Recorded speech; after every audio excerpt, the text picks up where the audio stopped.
Detours family, welcome to another episode. As always, I'm here with my beautiful wife, Deb, Hi, guys. and we have got a couple of questions that we have unpacked for today's episode. Hopefully, this is a good one worth listening to. The first one, Deb, is, I wanted to do with you because you have experience with this one, which is the question. Yeah, you're just kind of nodding your head, not speaking into the microphone. You're nodding your head, but the question that we have is what happens when you have a spouse who isn't a believer? So this was the case for you where you were married to someone and you got saved during the marriage Yep. and he did not. Correct. So how long into the marriage? First of all, how long was the marriage? The marriage was a total of 7 years, and we were together for 10, or a total of 8 years together for 10. And how many years into the marriage did you get saved? I don't even know. I got saved at 33, and we were, we met in my 20s. So, probably halfway through or towards the end of the marriage, I got saved. Okay. And, I wish I give you the look because I'm like, I don't even have a happy ending to tell anybody, but it is part of my story. And I do have some experience on how I did it the best way I could. It didn't result in my, ex-husband getting saved by any means, but there are some methods that I kind of employed along the way. Yeah, and when you were obedient to God, Yeah. that's why, just because the outcome wasn't maybe at the time what you wanted, doesn't mean you didn't do exactly what God asked you to do, even when he was asking you to do difficult things. Oh, and he often does ask Yeah. us to do difficult things. So what was the marriage like before Jesus? And you had a very radical transformation, so we'll get to what it looked like afterwards. But what was the relationship like before Jesus? And Before Jesus, we were both heathens. We really enjoyed being heathens. I don't know what else to say. We had a really we had a lot in common. We had a lot of fun together. We had, we had our ups and downs for sure. For lots of various reasons, but overall the marriage was pretty cohesive. And it wasn't until I think 2008 when the market crashed, when the economy went really bad, we both lost jobs. There was a total deterioration of our marriage in that year and lots of fighting. There were times where we had no money, but he wanted to go and buy pot. And you're just like, what are you doing, bro? We can't even buy groceries. So a lot of disagreements kind of bloomed in that year. And during that year, I kind of had gotten to the point where I had already walked a road of really seeking, not necessarily the Lord, but seeking spirituality as the world would see spirituality. I did lots of different avenues. lots of different avenues. And I just really was just coming up empty. Like, man, everything I try, I'm still a lousy person inside. I always thought of myself as kind of a lousy person. If I'm being honest. So at one point we had, and season 1, I talk about this, but for people who are just coming to the show and maybe just catching an episode, it really was a radical transformation to come to Jesus. We often would go out to the bars every other weekend when we didn't have the kids. And one of those weekends, I got so drunk that I blacked out. I mean, did not remember anything. And that really, really shook me to the core of my being. I know that people have blackouts all the time, but I had never had one. I do not think that it was something I ever wanted to do again. And I pretty much cried out to Jesus the following morning after a drunken binge and having an argument with my ex-husband where he described a whole night that I could not recall any of the things he was saying, and that worried me a lot. And so I gave my life to the Lord, long story short. And then, the first few months of getting saved, he was like, wow, you're so different. And wow, this is so great. Uh, So he actually enjoyed the change in you at the beginning. yeah, I would say the first 6 months, he was just kind of like, oh, wow, you're nicer to the kids. You're more involved. You're overall like, you know, you're more pleasant. You're not as angry. I mean, there was lots of benefits. The little backhanded compliments coming out. You're more pleasant. Yeah, you're not as crabby. Yeah, like a backhanded compliment, Yeah. sure. And so, did you immediately stop going to the bars with him? Was that something that over time happened? I It was funny because prior to getting saved, it was maybe a month before I got saved, I kept begging, like, "Can't we do something else? Like, we do is go to the bar, and these people aren't our friends. Like, nobody knows us. This is just I just don't feel like we're getting anything out of this." And for him, it meant everything. Like, he was completely invested in being in the bar, and he also played music, so he was kind of getting the spotlight. He's getting paid, he's getting his beers paid for, he was getting the spotlight, everyone thought he was cool. So he was getting some sort of reward for being there. And I just felt very lonely, and I walk in every week and be like, "Ah, we're here again." So it wasn't as if I was saying, "Hey, you know, we're just a bunch of heathens," because again, that language wasn't a part of the equation prior to being saved. I'm like, this just isn't fulfilling. Like, why are we still doing this? And he was like, "Nah, this is what we're gonna do. You can either come or not come, but I'm going to the bar." Like, okay. So what do? You go to the bar. And then when I got saved, I didn't initially, I knew in my heart of hearts if I had pushed to not go to the bar, I was going to get nowhere because even before Jesus, he was hell bent on being there. So I would say stuff like, well, I just quit smoking. It's really difficult for me to be in the midst of people who smoke. Maybe I'll go next week. And then the following week, I'd have another excuse. And I slowly stopped going. And then there would be the occasion that I would go. And then I felt convicted, so I wouldn't drink. And then I'd get a whole bunch of questions. And then he would have a snide comment like, oh, she found Jesus. She doesn't drink anymore. And I was kind of like, So all those things that you used to bond over, yeah, they're all gone. they were gone. They were gone.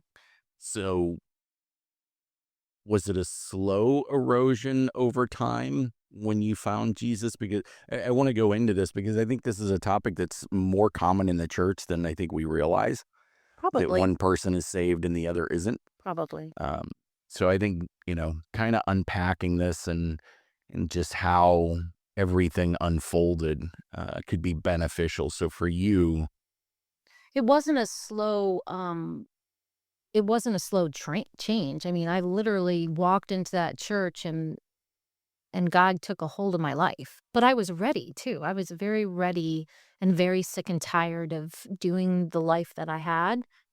Um, and so the change was fairly radical. So I can imagine his like, what's happening here kind of attitude that he gave me.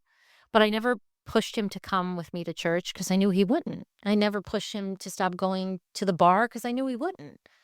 I just slowly, like, was trying to, drop hints that there's other fun things we can do together. I was trying to pull him away from the bar without making it obvious, sure, because I didn't want him to feel judged because I knew the minute I did that, I was gonna be met with complete resistance. And I wasn't looking to fight about it. I just wanted something different for us. So within that first 6 months, there was hey, I wish you would come to the bar more often. And then I would go, and sometimes I'd take my own car so I could leave early, and then I'd cry on the way home. I remember crying I ran over a cat. oh goodness, Mike, I ran over a cat.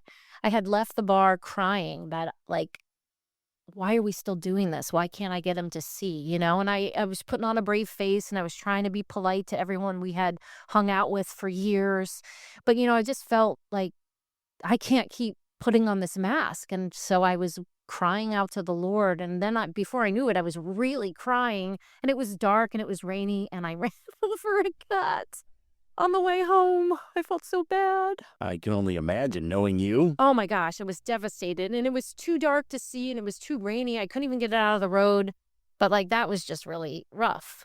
So I think the transformation for him was like, hey, everything we've done together, everything that's kind of our relationship identity. We were Mike and Deb at the bar. We were the power couple. Everyone wanted to be us. And now we're not. And that really rocked his world. Yeah. And I can see, so many people, I don't know who originally coined the phrase of the five gospels. You have the four in the Bible, and the one that people are most likely to read is you. I think, when God radically changed you, it sounds like you had the right attitude towards your husband, where you don't want to try and radically change him right out in the open, because, I didn't know your ex-husband by any means, but it did sound like he was a professional wall builder. Oh, yeah. And so just the fact that you have such a gentle spirit. So I think some of the keys and why I wanted to talk about this question was just your ability to have, even though you wanted him saved so badly, even though even in our marriage, you desire things so much, you always have such a gentle spirit. You always come from a place of respect. Thank you. And as a man, for the majority, I think for the majority of women out there, the thing that they crave the most is love, and men in a marriage crave respect.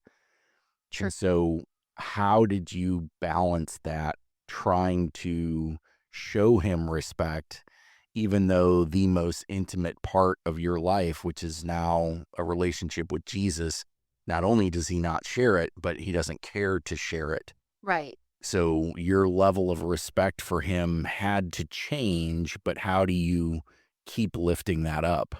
Oh, yeah. That was probably the biggest challenge. Like, Lord, how can I do this well? And the Lord had kind of discipled me in, you can be respectful and still not respect someone's behavior. Like you're not disrespecting him as the person that he is, but the behaviors that he have honestly are not very respectful behaviors. And God wasn't asking me to celebrate his addictions or celebrate the way he chose to do parenting or chose to do a lot of things. He wasn't saying, Deb, you just need to deal with it and respect him. It was, how do you behave respectfully? Because it's indicative to working in an environment where your boss is just like incompetent, but yet he's still your boss. He's been put in your leadership, and you must be respectful. And so God and I wrestled with that a lot. Okay, Deb, you don't have to respect what he's doing, but you do need to speak with him in a way that makes him feel like he's not being beat down in any way, and that you're still submitting to his authority in a sense, as long as it doesn't go against me. Like, if he's asking you to do something that is absolutely against me, then the answer is no. But you will be respectful. And that was really, oof, that was probably the hardest lesson I had to learn in the midst of that, because there were times where I think I let my negativity in my head spiral, and the Lord had to bring me back. Because every time I needed to unleash this negativity, I'd have to go to the Lord, right? I mean, I can't talk to him about it, because that would be a fight. I had to go to the Lord. So it kept me very dependent on the Lord. And I would cry out and say, but God, he's doing this. And God, every time I talk to him about you, he makes me feel like I'm, you know, like I'm not important, like you're not important. He says disrespectful things about you, Lord. I'm trying to refresh my memory. Didn't you tell me he claimed to believe? Oh, yes. Yes. Yes. He got saved 20 years ago, and he's a Christian. Okay, but every time I bring up the Lord, you get mad. How could you be a Christian? Yeah. Like, he was not a Christian. He was a Christian by name, like many people in America. I was It was born born in into a America. Christian home.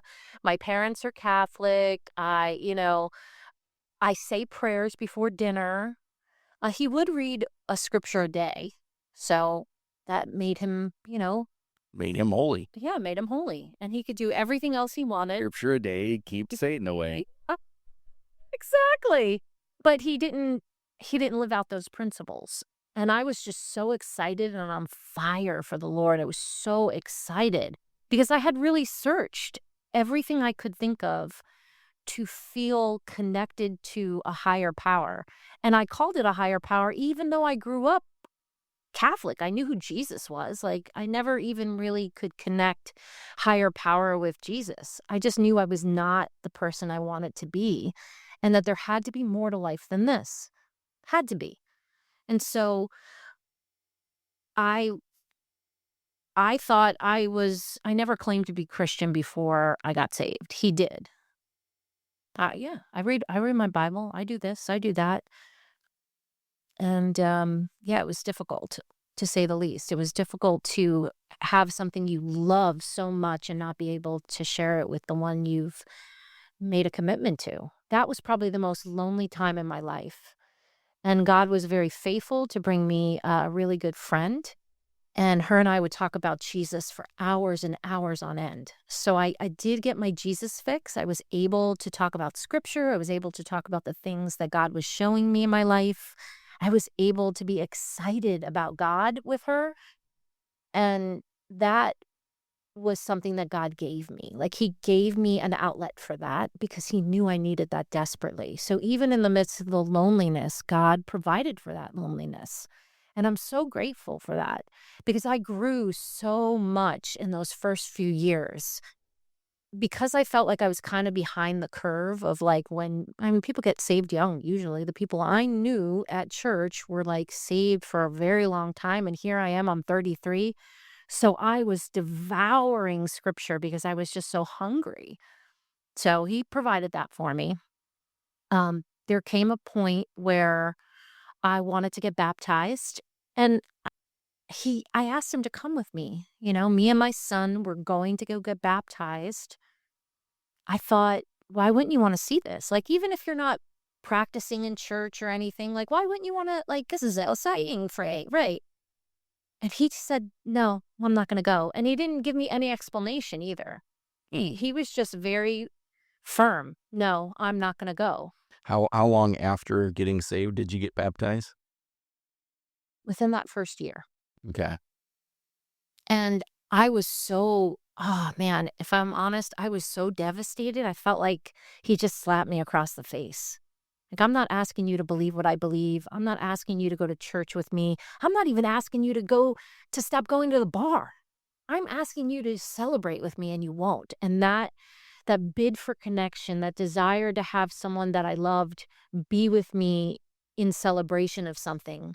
I mean, if I was celebrating something worldly, he would have went. If I was celebrating, that I got a new job or that I, did something that was worldly, he would have went, but he wouldn't do it. And so I got baptized and he wasn't there. And I remember one of the biggest fights we had was really towards like, who are you? This isn't what I signed up for. Who are you? Why? Where's my Yeah, He's posing these questions to you. he is. And he's at the point where it's anguishing him. Like, I could see it. And I felt really kind of sad for him. And he's going, but where's my Deb? And I just never forget his face. I still think about it once in a while. Like, wow, man, he was mourning a girl that had died, really. And I said that. And I'm pretty straightforward when I need to be. And we had the type of relationship where um he was not aware of how straightforward I could be. And I looked at him and very tenderly I said, she died. And he just stopped. I'm like, yeah, she died in a watery grave. And you missed the funeral, bro. You missed it. And he started to cry right in front of me. And I was just like, oh my God, Lord, I don't know if I could do this. Um, And then we kind of tried to talk through it, and we agreed that, I would keep my faith to myself pretty much. And we were just going to kind of do this marriage thing the best way we knew how. And within the first few months of that agreement, I was like, God, I'm not doing this. That was the first test of my obedience. My very first test of obedience is, will you stay? Because the covenant says, this is your forever person. Will you stay? And I was like, no, I will not stay. I will not do this anymore, Lord. I was still a young baby Christian, and I was pissed. And I'm like, you're asking me to stay in something that's so painful. Why would you want this for me? Like, I didn't understand that the pain was part of the process of growing me and shaping me. And so I threatened to leave. Not threatened. He went on vacation without me, which was a regular practice.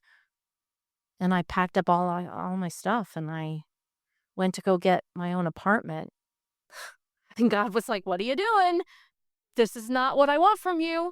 And he used my son's biological father, who I had much, much turbulence with. And he happened to call for Anthony, which never happens because he would call directly to Anthony. And he's like, what's wrong? Like, he knew me.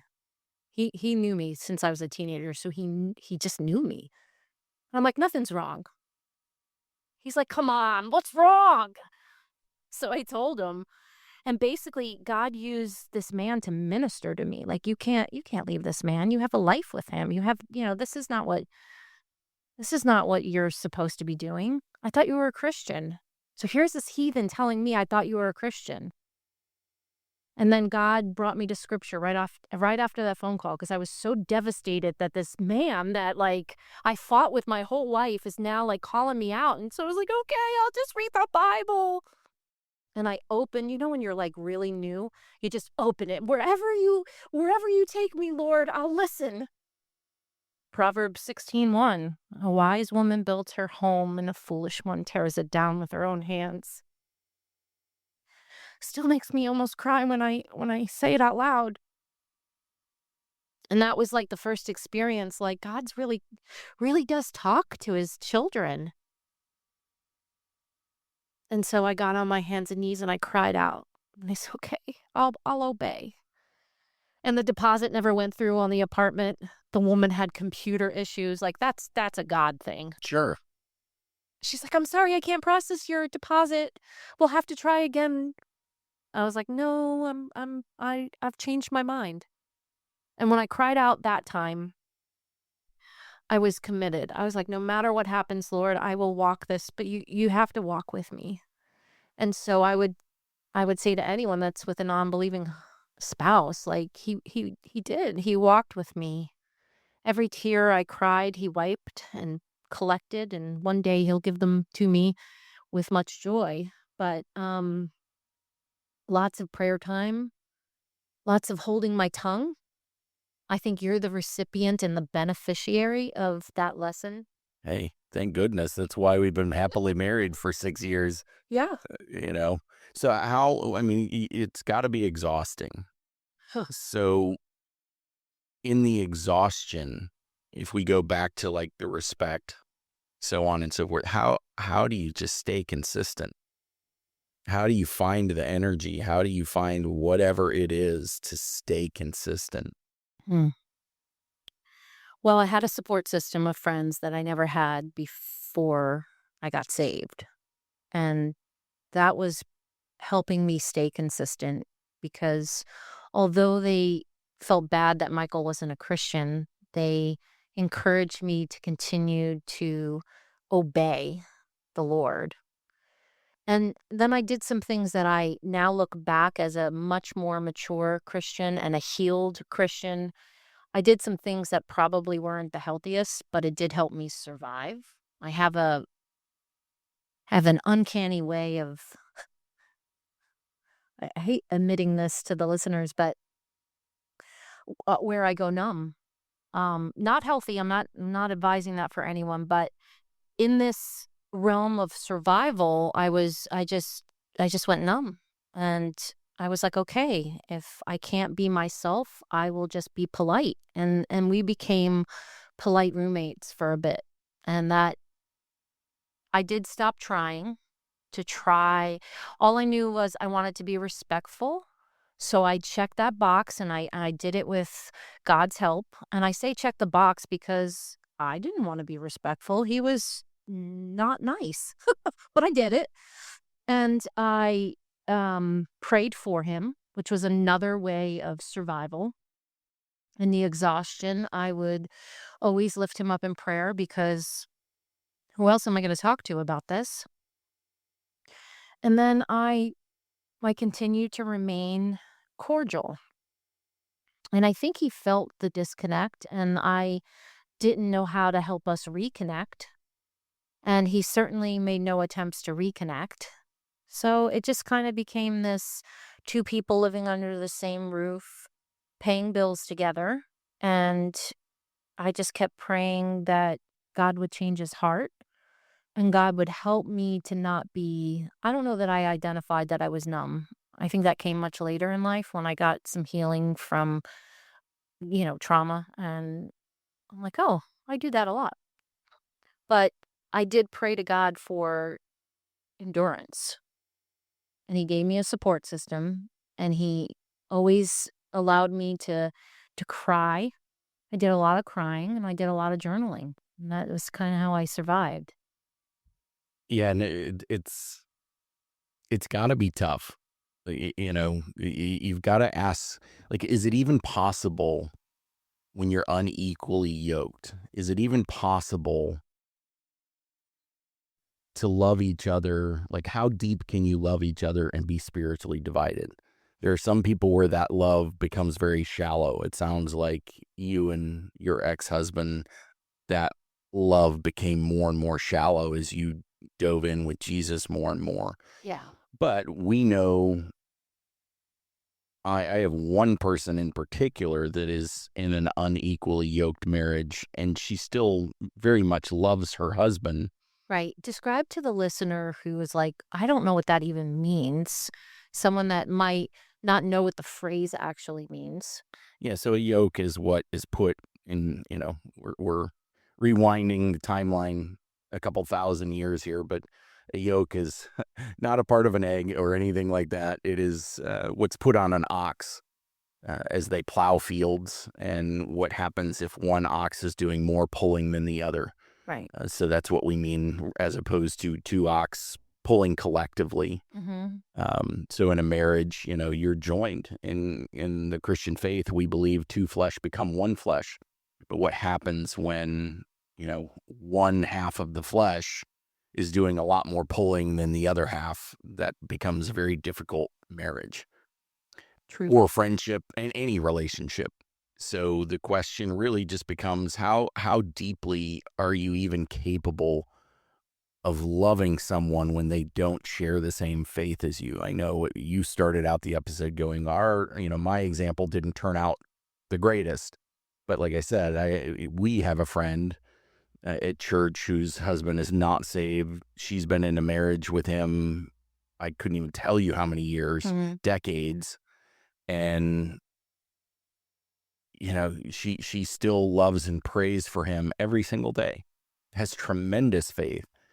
But, I do sit and question how deep can that love be? Because Jesus is the most intimate part of your life. Yes. So to be equal or to be yoked with someone and can't share Right. that deepest, most passionate, most intimate part of your life, that's tough. So I don't know how deeply, what's your thoughts? How deeply can you love someone that's not a believer?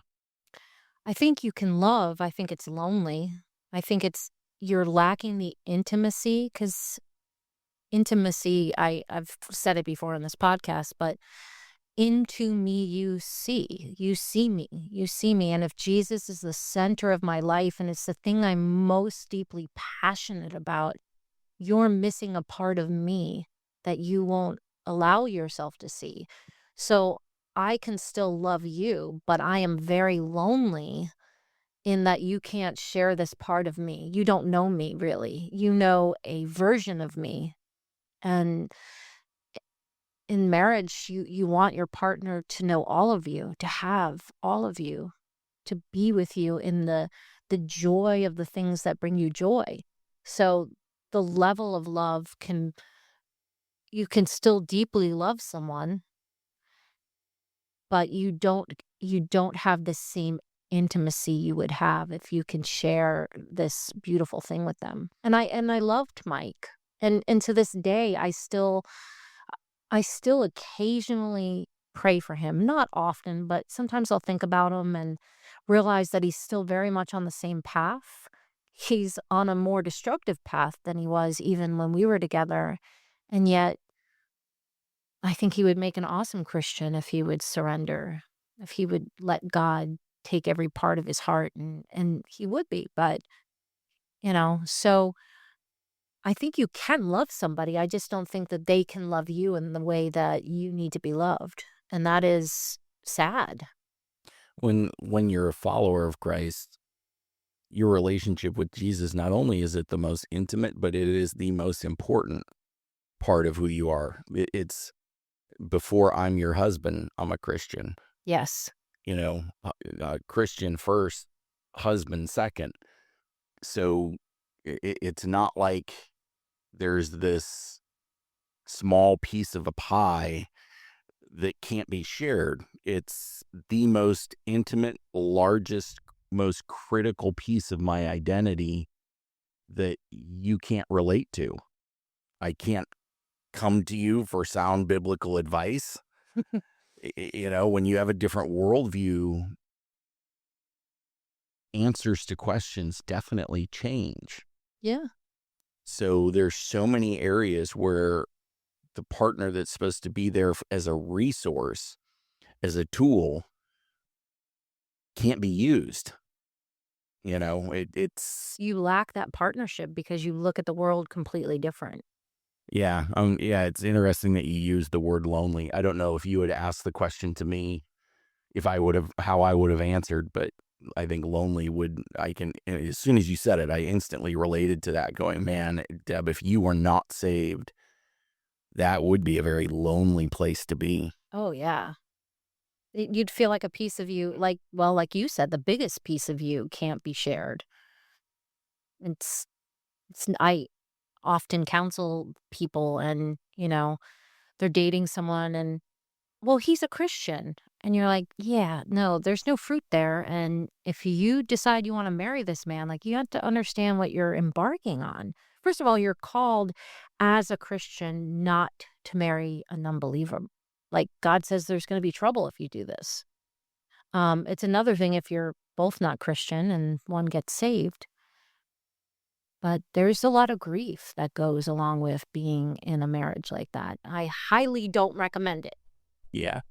And I think we almost have a good transition point to the second question that we wanted to tackle on this episode.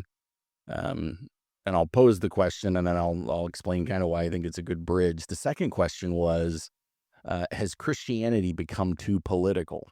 And the reason I think it is such a good bridge is because the way that we just described it, if I can't come to you and talk through things and you having a different worldview, it changes your answers on things. And politics is one of those things that even Christians don't do politics well. Well, that's true. I think Christians do not disagree well at all. Well, yeah, that's very true. And who's teaching Christians how to disagree well? The church isn't doing it. Do you? No, No. not at all. I mean, so it's trial and error, and there's a desire to want to get to know somebody else's viewpoint so that you can disagree with respect. And it's really hard because people tend to get a little dogmatic. Well, this is the way it is. That I believe this and I've staked everything on this. There's no you're not going to change my mind. And the disadvantage to that is you don't have to have your mind changed to have a respectful dialogue with someone you disagree with. Like if someone tried to change my mind about abortion, it's not going to happen, but I will dialogue with somebody. I'll talk through it. And we have to learn how to do that better because you're right. Even Christians don't disagree well. Yeah, and even somebody that has a different view on a topic than I have, they can have some really good questions that I've never thought of before that I need to sit down and wrestle with. That's a good point. So, right. So, if we run with the topic of abortion, arguments are often made, well, if you don't believe in abortion, then you can't believe in the death penalty. And if you haven't sat and wrestled with it, that's a really good point that you need to think through, right? So, those types of conversations, it is in a way iron sharpening iron, Hmm. because now I have an answer to that question because I was posed that question by somebody. Right. So I think those conversations where we don't necessarily agree on something, it can be a great opportunity. There's still some really good questions out there. And I think we were kind of talking before the episode, people have, Christians have a hard time disagreeing.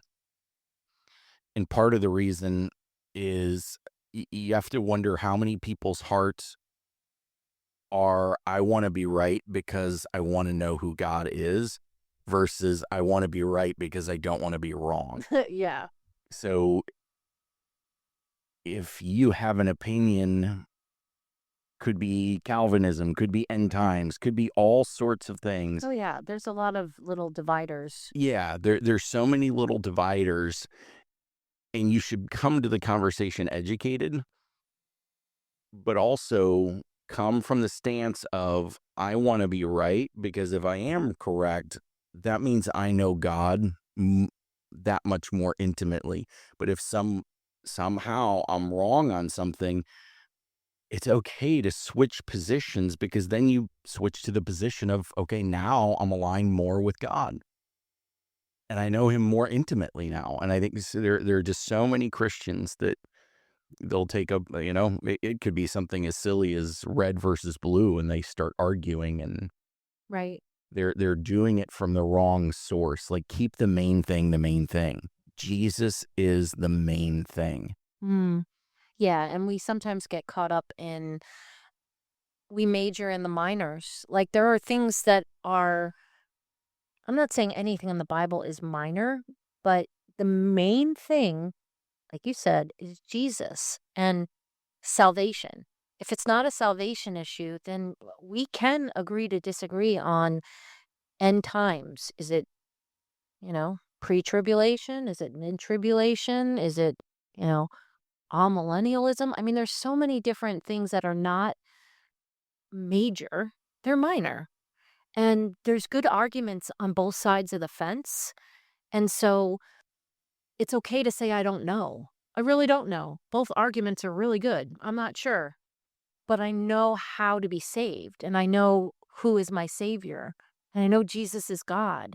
So those things that we kind of grapple with sometimes, I mean, this is not a new concept. They were divided even in the beginning of churches, and Jew and Gentile, and do we circumcise, do we not circumcise? I mean, there's nothing new under the sun. We've been debating since Christianity's birth. Yeah, and circling back to kind of the original question of, has Christianity become too political? What's interesting is the shift. You're seeing the shift in culture where things that are not political are becoming political. That's true. So Christianity, the Bible has not changed, but all of a sudden something, That was foundational yeah, in something culture. now is becoming a political issue. And so should the Bible not speak into it, because there's a line in the sand, separate church and state in the United States.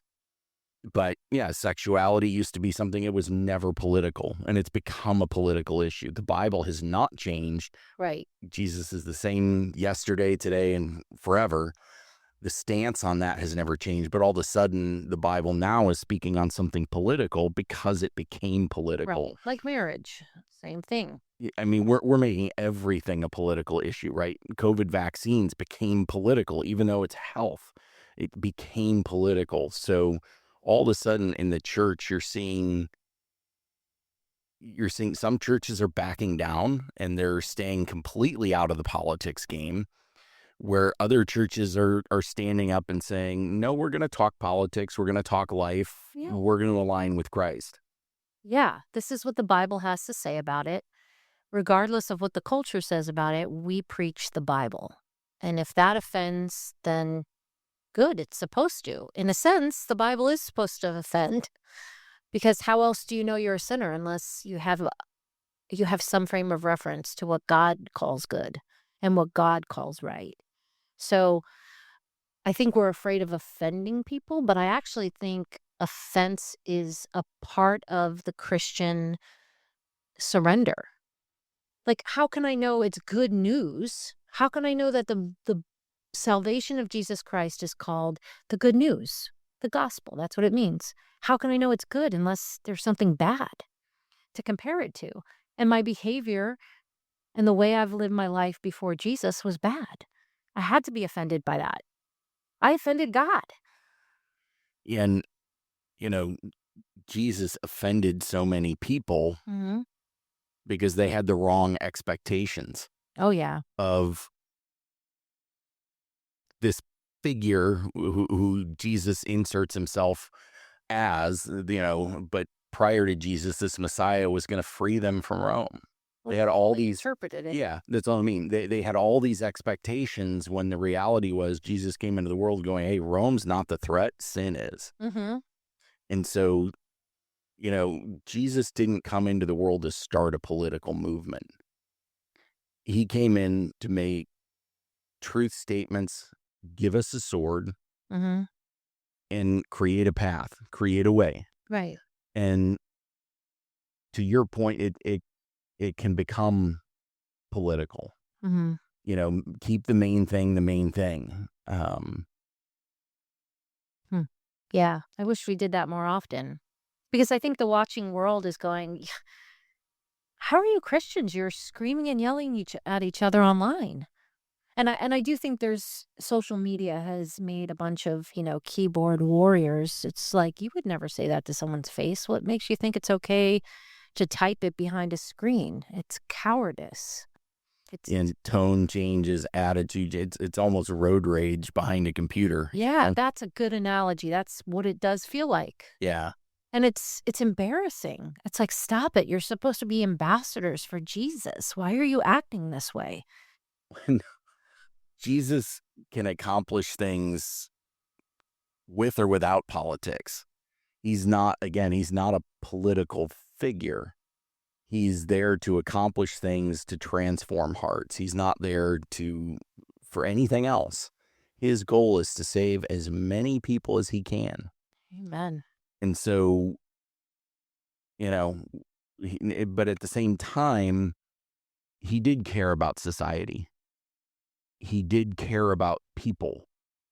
So, going back to abortion, the death penalty, all of these issues that are out there, Jesus was always on the side of life. Always.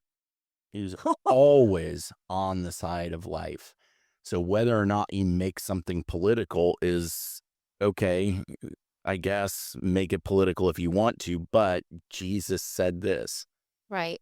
It's not that Mike Snyder has any authority to say this. It's no, Jesus had the authority and I believe in him. Therefore, what he says, That's my go-to. that's what it is. So it's not me trying to be, have this big ego like I have authority or this, that. No, Jesus had the authority. I follow him. I follow him. Right. Argue with him. Exactly. Argue with him. I believe he's the creator of the universe. If you create something, you make the rules for it. Right? The UFC, Dana White, he creates that. Guess what? He makes the rules. He picks where they're going to, they just did a UFC 250 on the White House lawn. Oh my goodness. Thank you. He chose to do it. It's his company. But he sets those rules. Yeah. And so, you buy a new car and there's A manual. a manual in the glove box that says, every 3,000 miles, use this type of oil and so on and so forth. and you have the option to not follow those guidelines. But also, if you have to take your car to a mechanic, don't complain that it's breaking down because you're not following what the creator of that vehicle told you to do. True. So that's where, in politics, it's I'm not going to shy away from something because it's political or not political. If Jesus talked about it, then that's the answer. Yeah. And it's okay to think differently with one another and not have it be a end all or be all. Like, you don't have to think like me for me to respect you, for me to be friends with you, but like I'm not going to end a friendship over politics unless it becomes an issue where it's so identifying that now you hate me because I'm following the Bible. Then I have no, what am I going to do? You don't want to be my friend? Don't be my friend. But there's lots of things that people in the church disagree about and can still be respectful. And even with outside of the church realm, like I want to know why you think the way that you do. And I'm not trying to predetermine why you're wrong when you're telling me. I want to know why you believe what you believe in genuine curiosity. And I want to understand what are the things that you're not saying out loud? The assumptions you're making? What are the things that are sometimes coming out of your own pain or your own wounding? Like, I care about the person, so I want to understand why they think the way they think. And if we approach other people in that heart, I think we're going to find that disagreement isn't scary. Like, why do you think that way? Not in a judgmental way, but like, I want to get into your head. I want to understand. It's so more engaging. It's, getting to know the person, not just the ideology. Yeah, and that's so critical. Like if you put a stranger in front of a television and said, "Spend the next 30 days and watch my life. You don't know who I am, but just watch how I do life." Do they sit there at the end of 30 days and go, "That person's a Christian," or do they say that person's a Republican? Ah. That person's a Democrat. What are you leading with? Circling back, almost unintentionally tying the two questions together, the respect that you had to show your husband when you disagreed with what he was doing. Mhm. There are people that are Christians that I don't agree with what they're doing. Do I take the opposite political stance, or do I be a Christian and handle things the way that you handle them with your husband? Do you still talk respectfully? Try to understand? How do you handle that? But I think there's too many Christians out there these days that, again, if a stranger watched their life on TV for 30 days, They'd never know. they go, "I had no idea that person was a Christian. I would assume that they were a Democrat. I would assume that they were, whatever it is." So you have to go from that, what are you leading with? Mhm. What, again, you mentioned fruit Yeah, earlier in the I conversation. did. A tree is known by its fruit. You can disagree fruitfully with someone. So I think that's an area where Christians, we need to learn to keep the main thing the main thing. There were so many areas.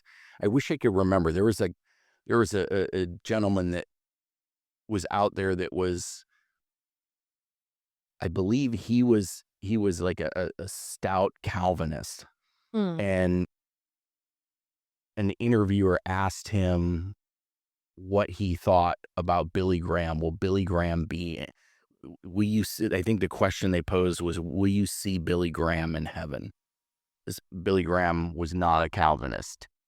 And he kind of sat back silently for several minutes, like uncomfortably long silence. And he came back and he said, and I'm paraphrasing here, but it's a great answer. He said, "You know what? I don't think I'll see Billy Graham when I get to heaven, because he will be seated so close to Christ and I will be so far away that I won't even be able to see him. Wow. And it was, the question was, hey, I know you disagree with Billy Graham on this, that, and the other. So do you feel like you'll see him? And his answer was filled with so much respect for what Billy Graham did, even though they disagreed on, predestination, Mm-hmm. that he sat there and said, Billy Graham is such a greater Christian than I am, that he'll be seated so much closer to Christ that I won't even be able to see him. So no, the answer is I don't think I'll see Oh, him that's there. a really humility based. Yeah, That's but great. again, he kept the main thing. Calvinism versus, predestination versus not predestined. That's not the main thing. It isn't. Jesus is the main thing. And I think so many times, all these political movements that are happening out there, we're losing sight of what I think it's one big distraction.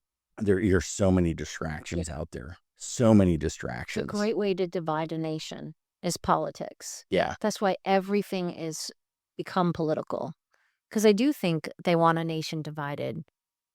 I do. And that might sound a little cynical, but how much easier it is to get people to do what you want when they're fighting all the time. Yeah, and there's been an interesting movement like the last 5 or so years, really kind of ever since COVID left its main grip. It really had a grip on us in 2020, had a grip on us in 2021, but in 2022 it started losing its grip. Right, life was really starting to return to normal, and there's been a tremendous movement in the youth that we've noticed at our church, where the rest of the world is running gung-ho forward with AI. They're running forward with everything they've got digitally, so on and so forth. And we're seeing a tremendous movement where now the youth is saying, give me a book and a pen. Like, I want to take my notes. Yeah, I want to take my notes on a piece of paper. I want to open up a book. I want to put down my phone. I want to put down my computer. I want to open a book. Yeah. And Wow. I'm surprised. people are actually enjoying the old-fashioned elements of church, where again, we don't use AI as much. All our social media videos, those are our pastors, our leaders, people within our church out there serving. There is no danger of AI in it. And you're seeing this movement in the youth where old-fashioned is coming back into style. Neat. Because these kids feel like they can trust it. I think your point of the distractions in politics and this, that, and the other, it's so inauthentic that, the church being behind in technology, as we definitely are to the secular world, is actually starting to work to our benefit, because people know they can trust what we're doing. That's not a fake video. That's a real person. So it's interesting. It's the Gen Z population? Yeah, so we have An alpha? what's that? What do you? Gen Alpha comes after Gen Z? Oh, you're talking Gen. I don't know all those terms. I have no idea. To me, it's the kids that are in elementary and middle and high school right now. I don't know what generation that is, but Okay. You're definitely seeing it, especially in the middle and high school students, that they're gravitating to things they know they can trust. And so that's also the area of the church, the young adults, that's the area of our church that's growing the most. So It's amazing. yeah. That's amazing. I think people are hungry because everything has become so digitized, if that's how you say it, that they don't know what's real anymore. And so seeing a real person getting up there and talking, yeah, must feel really refreshing. Yeah, and I think our church is doing a good job, especially the school side. So we're a church and we're a school. The school's doing a really good job, kind of circling back to what we're talking about, just how to disagree and how the Bible handles politics, or what's become politics anyway. So during COVID, that was a scary time. I wasn't sure what was going to happen with this next generation coming up, but since COVID's let out, it's been pretty impressive what these kids are doing. So I'm hopeful for the next generation for sure. Hey, amen. So, But yeah, I think, disagreeing on politics and so on, Christians just have to do better. You're Mhm. not Jesus is not gonna you're not gonna convert a heart by making a post on Facebook. Or even winning an argument, that's not gonna change, that doesn't necessarily bring anyone to Jesus. And I also think that we've gotten so used to instant gratification that we go into conversations thinking we have to convert that person. And no, your job is to plant seeds. Only the Holy Spirit can soften hearts. And I actually think it's important to look at it as an opportunity to build relationship. Like, why would I trust anyone to speak into my life about something as important as faith if I didn't care about them or I didn't trust them as a friend? Like, you have to earn audience is what you've often said, and you maybe say it different than that, but you have to be able to build relationship before you can speak into someone's life. So if you think you're going to enter into a conversation just to win an argument or just to make your point so that you can be right, you've missed the whole point. You've missed the whole point. And yeah, it's an opportunity that allows you to figure out why people navigate life the way that they do and then to minister to that. If you have someone that you're talking to that has been wounded by church or wounded by a false religion, there needs to be compassion. Like, there needs to be a building of relationship and trust. Like, why would you trust me if you've been wounded by people who are supposed to be faithful and religious? You wouldn't. So it takes time to cultivate uh, trust and allow your character to be seen, allow your motives to be seen, and then you start entering into deeper conversations about faith. yeah, because Jesus says some very, very difficult things. Political in the Bible. The way that women were treated is an example that you often use. Jesus treated them as first class citizens. Amen. Their testimony is what the The res- resurrection hangs on, where back 2,000 years ago, that would not even be admissible into court. oh, Where here we are 2,000 years later, and their word is still holding up after a tremendous amount of pressure. And so, yeah, I think Jesus just, he's not there picking sides on politics. He's not there trying to win arguments, yeah, but he is there. is the truth. He is the truth, and there's going to be turbulence whenever you speak truth. And so this world needs truth. It doesn't have a clue where truth comes from. You can have your truth. I can have my truth. Everyone can have their own truth, which just leads to nothing but confusion, which is exactly what Satan wants. Yeah, I mean, the Bible talks about it in Judges. Everyone will do what's right in their own eyes. And that's how the nation of Israel fell. Like, everyone just, my truth, your truth, right? And that's where we are now. Yeah. So definitely keep the main thing. And if you disagree with someone, that's fine. Doesn't mean you're a better Christian or a worse Christian than them. Listen to them, have them open up about their assumptions, learn, and be better. Yeah. That's Be Christians. better. We've gotta be better at disagreeing. So For sure. yeah, but I think we had a couple of good questions today. I agree. So I hope this was a beneficial episode for everyone.